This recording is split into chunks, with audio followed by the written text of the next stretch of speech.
الكل أهل متزمتين، والكل أهل حارمين بنياتهم من الشغل، والكل أهل حارمين بنياتهم من الدراسة، والكل أهل حارمين بنياتهم حتى وليداتهم، مو بس بنياتهم، حتى يمارسون مواهبهم اللي الله خلقهم وخلاها بيهم موهبة.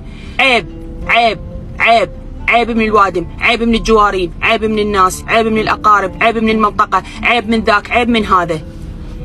هذول اللي حرمتوهم يمارسون أدنى حقوقهم بالحياة، باكر عقبة إذا وحدة من بناتكم سوى الشغلة مو زينة مثل هاي اللي انهزمت ويا صاحبها، روسكم يوم تنغط بالقاع بسبب خنقكم لأولادكم وضغطكم اللي يولد انفجارهم، أول ناس تحط راسكم بالطين هم الناس اللي انتو خليتونهم اعتبار ومنعتوا أبنائكم يمارسون هواياتهم على مودهم، هم اللي هم الوادم، اللي هم الناس.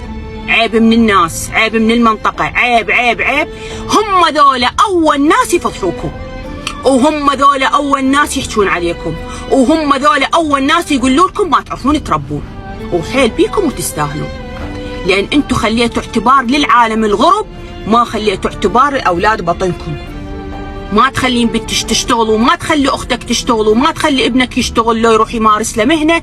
عيب من الوادم، عيب من الجوارين، خلي يسوي له شغلة شينة. أول واحد ياكل وجهك هم الوادم والجوارين.